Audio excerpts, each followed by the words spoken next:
कल हमने देखा कि आप कितने अंदर से, हृदय से इस बात को महसूस कर रहे थे कि आपकी आंखों से भी वो कष्ट जो है वो छलक आया था। कल आपने एक अपील की थी, आपने कहा था कि मुझे कुछ नहीं चाहिए, लेकिन ये कह दिया जाए कि मैं छोटा भाई हूं, साथ आ जाऊंगा। वो भी नहीं हुआ, वक्त बीत गया। चंद्रशेखर जी,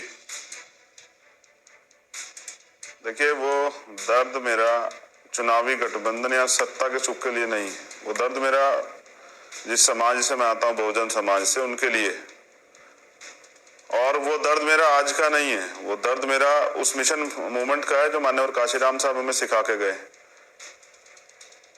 मैं तो समझता हूँ कि हमने देश का कोई मामला हो, प्रदेश का कोई मामला हो, हमने हमेशा त्याग किया करके अपने देश को प्राथमिकता दी है।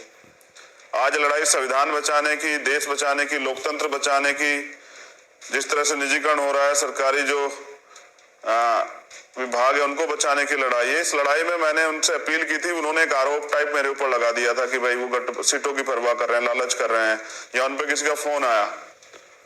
तो मैंने इसलिए उनसे अपील की थी कि अगर बात इस बात की है कि मुझे कोई लालच है, तो मुझे लालच है बहुजन समाज के हितों के, उनके मुद्दों का। ओबीसी में क्रीमी लेयर, दलितों के आरक्षण के साथ जो छेड़खानी हो रही है, पिछड़ों के आरक्षण के साथ जो छेड़खानी है, प्रमोशन में रिजर्वेशन दलित पिछड़ों को मिले, आदिवासियों को मिले, जो बंद हो गया है, जो बैकलॉग जिस तरह से बिल्कुल जीरो हो गया, उस पर कोई बात नहीं हो रही है, उनको जनरल सीटों में कन्वर्ट कर दिया जा रहा है। जिस तरह से तमाम तरह से सरकारी बजट, जो बजट था शिक्षा का, खत्म कर दिया गया। मैं ये जानना चाहता हूँ, मुझे वो दर्द है और उनसे ज्यादा है। आपने तो मैं समझता हूँ, मैं इस आंदोलन में तैयार हुआ हूँ। जी, आपने ये कह दिया मुझे कुछ नहीं चाहिए, मुझे कोई सीट नहीं चाहिए, बस इतना कह दिया। ये लालच के ऊपर मेरा स्टेटमेंट है। कल जब मैं भावुक हुआ था तो मेरी दिली बात ये थी कि मैं जिस आंदोलन के प्रति समर्पित हूँ, जिसके लिए मैंने अपने जीवन की परवाह नहीं की, उस पर अगर मेरे ऊपर कोई लांछन लगाता है तो मैंने सिर्फ अपनी सच्चाई की बात रखी। मैं सच्चा हूं ना, इसलिए भावुक हो गया। वरना आप जानते हैं चंद्रशेखर आजाद कभी झुके नहीं है, और वो आज जो कुछ है वो भीम आर्मी आजाद समाज पार्टी के कार्यकर्ताओं की मेहनत की वजह से, संघर्ष की वजह से, ना किसी नेता की देन है। तो मेरा प्रयास है, मैंने कल भी कहा था, अब अगर किसी कारण से बीजेपी सत्ता में वापसी करती तो इसके जिम्मेदार वो लोग होंगे जो नहीं चाहते कि वंचित और बहुजन वर्ग के लोग एकजुट हो जाएं। वरना दलितों की उत्तर प्रदेश में हैसियत है, और पिछले आंदोलन में दलितों ने अपनी सरकार बना के साबित भी किया है। नहीं तो आपकी इस अपील का भी कोई फर्क आपको क्या लगता है कि आपकी दो बातें मैं समझना चाहता हूं चंद्रशेखर, आपकी दी हुई है डेडलाइन, इसके बाद अब आप कोई विचार नहीं करेंगे? उधर से अगर ऑफर, अब डिलेड ऑफर आता है, थोड़ा विलंब से ऑफर आता है कि नहीं आ जाइए साथ में, तो भी आप कोई विचार नहीं करेंगे, या अभी उसके लिए आप सोचेंगे? रास्ते खुले हुए हैं, नंबर एक, क्योंकि डेडलाइन आपकी दी हुई थी वो समाप्त हो चुकी है, नंबर एक। तो मैं ये समझना चाहता हूं। दूसरा, मैं ये जानना चाहता हूं कि डेडलाइन के भीतर उधर से रिएक्शन क्यों नहीं आया, आपको वजह क्या लगती है? पहली बात का जवाब दे देता हूं। देखिए, मैं राजनीति को इतना नहीं समझता हूं कि राजनीति, धोखे की राजनीति किस तरह होती है। मैं तो एक ही चीज समझता हूं कि हम लोग मिलके आज जो माहौल है प्रदेश को बचाने की जो बात है, जिस तरह से हक अधिकार छीन रहे हैं, महिलाओं पे शोषण हो रहा है, महिला सुरक्षित नहीं है, बहन बेटियां निकल नहीं सकती हैं, और उनका सशक्तिकरण पे कोई बात नहीं हो रही, किसानों पे, मजदूरों पे कोई बात नहीं हो रही, उनके साथ खेल हो रहा है। मैं तो इसको लेके अपनी बात को कल का मैंने जो है ना अपनी बात रखी थी। लेकिन मैं समझता हूं कि हर चीज की एक सीमा होती है। अगर आप इस तरह से करते हैं, इन सब चीजों के बाद करते हैं, तो इसका मतलब आप जानबूझ के मेरा समय जो है ना किल कर रहे हैं, समय मेरा जो है ना नष्ट कर रहे हैं कि भाई। और मुझे पिछली बात पे भी यही कहना पड़ेगा, मेरी लड़ाई यही थी, मेरा विरोध यही, इसी बात को मैंने दर्ज कराया था कि जब आप 2 महीने से बात कर रहे थे, अगर आपको नहीं प्रतिनिधित्व देना था तो आप जो है मुझे मना कर देते, तो मैं अपनी तैयारी करता, मैं आपके भरोसे ना रहता। आज आके आपने जो हिस्सेदारी की बात थी उसका पूरा रूप बदल दिया, आपने ना के बराबर प्रतिनिधित्व देने की बात कर दी, तो फिर ये क्या बात हुई? ये तो एक नकारना हुआ। तो ये अपमान था, इस बात की बात मैंने रखी थी। और मैं फिर कह रहा हूं, आपने दूसरा सवाल किया कि ऐसा क्यों, तो ये उनकी इच्छा है, मैंने अपनी इच्छा जाहिर कर दी थी। जो मेरे ऊपर उन्होंने एक तरह का तंज कसा था, उसकी मैंने इच्छा जाहिर कर दी थी। बाकी दलित अपने रीढ़ की हड्डी से मजबूत है, अपने संघर्ष से मजबूत है, और मैं गुरु गोविंद सिंह जी की बात को भी मानता हूं कि कोई किसी को राज ना दियो, कोई किसी को ताज ना दियो, जो लियो साढ़े निज बल लियो। जिसमें दम होता है वो ले लेता है, अपने बल से लिया जाता है। तो मेरा बल बहुजन समाज की एकता है। ठीक, शोषित वंचितों के न्याय हक अधिकार की बात है। चंद्रशेखर जी, इसके लिए प्रयास कर रहा था। चंद्रशेखर जी, दो बातें और हम आपसे समझना चाहते हैं कि आपने किसके लिए ये कहा है कि विरासत से सियासत के फैसले तय नहीं होते? देखिए, मैं समझता हूं ना, भारत में धनतंत्र की राजनीति है। जिनके पास पैसा होगा वही लड़ेंगे, जिनके पास जो है साधन होंगे वही लड़ेंगे, जिनके पास राजनीतिक पहचान होगी उन्हीं को नापा तोला जाएगा। मैं समझता हूं इसी के खिलाफ माननीय काशीराम साहब ने आंदोलन चलाया था। और जब डॉक्टर अंबेडकर ने, जो हमारे आदर्श हैं, उन्होंने वोट का अधिकार दिलाया तो उन्होंने सुनिश्चित किया था कि जिसके पास वोट होगी, चाहे वो राष्ट्रपति हो, एक मजदूर किसान का बेटा हो या मजदूर किसान हो, उसकी भी वोट की वैल्यू इतनी बराबर होगी जितनी राष्ट्रपति की होगी। तो यहाँ एक सामाजिक प्रतिनिधित्व की बात है। मैं समझ रहा हूँ जितने भी गठबंधन के साथी किसी भी गठबंधन में गए, क्या उन्होंने अपनी हिस्सेदारी सुनिश्चित नहीं की? क्या वो बिना हिस्सेदारी के किए गए? और जब दूसरे नहीं गए तो मैंने अगर अपनी हिस्सेदारी मांगी तो मैंने क्या गलत कर दिया? लड़ाई हिस्सेदारी की, सामाजिक न्याय की है। क्योंकि समाजवादी सरकार 12 से 17 जो उन्होंने किया है, जिस तरह से उन्होंने किया है, उनके ऊपर लोगों की शंका थी और उनको, हमारे लोगों को ये विश्वास नहीं है कि अगर हमारा प्रतिनिधि वहां नहीं होता है तो फिर उसका नुकसान होगा। क्योंकि मैं आपकी जानकारी के लिए एक घटना बता देता हूं। ये आर्थिक आधार पर आरक्षण का बिल आया था जो संविधान के विरोध में था।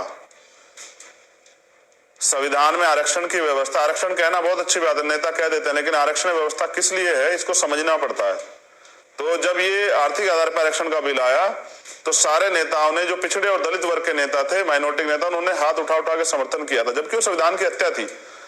तो उस दिन हमारे लोगों ने हमसे कहा कि अगर हमारा प्रतिनिधि नहीं होगा वहां तो हमारे हितों की रक्षा हो नहीं सकती, ना ही संविधान के विरोध में कोई कदम उठेगा तो उस पर चर्चा होगी। जब ओबीसी के लिए क्रीमी लेयर का सिद्धांत लागू हो जाता है, कोई नेता नहीं बोलता है, तो फिर तकलीफ होती है। इसलिए हमारे पिछड़े और दलित और माइनॉरिटी के जो लोग हैं, वो अपने अधिकारों के, आदिवासी जो लोग हैं, अपनी चिंताओं में हैं और उनकी चिंता का समाधान के लिए मैं वहां गया था। और अब हमने तय किया है, पार्टी कोर कमेटी मीटिंग कर रही है, जिनका फोन, जो अखिलेश जी पूछते हैं ना फोन किसका आया था, वो फोन वाली जो टीम है मीटिंग कर रही है। हमारे यहाँ लोकतंत्र है, हम फैसले अहंकार में और तानाशाह होकर नहीं लेते। तो जो वो डिसाइड कर देगी हम उस पर काम करेंगे और जल्द मैं प्रेस कॉन्फ्रेंस करके अपनी बात रखूंगा, सारे मीडिया के साथियों को सूचित करूंगा। तो क्या आप ये कह रहे हैं कि अखिलेश का रवैया तानाशाही, मैं ये भी समझता हूँ वाला है कि अगर मेरी नहीं, मैं तो खुद के लिए कह रहा हूँ कि अगर कोई मेरी निष्ठा, मेरे त्याग, मेरी सत्यता को बहुजन आंदोलन के प्रति जो है, अगर उसको कोई मेरी कमजोरी समझता है तो ये गलतफहमी हो सकती है। तो क्या टाइम्स मैगजीन में भीम आर्मी के कार्यकर्ता का नाम आता है तो वो भीम आर्मी की मेहनत की वजह से। ठीक है चंद्रशेखर, एक बात बताइए, कहा ये भी जा रहा है कि पिताजी मुख्यमंत्री थे, ना मेरी बुआ मुख्यमंत्री। ठीक है, ये बात तो आपने कही दी कि हम विरासत में सियासत नहीं मिली हमको, लेकिन एक बात मैं ये समझना चाहता हूँ कि क्या दूसरे खेमे से भी आपसे बातचीत हो रही है? क्या संजय निषाद साहब आपसे बात कर रहे हैं और क्या उधर जाने के बारे में भी आप फैसला ले सकते हैं? देखिए, संजय निषाद साहब पीड़ित हैं और आप जानते हैं कि वो आरक्षण की, निषाद समाज के लोगों को आरक्षण मिले, इस लड़ाई को वो लड़ रहे थे।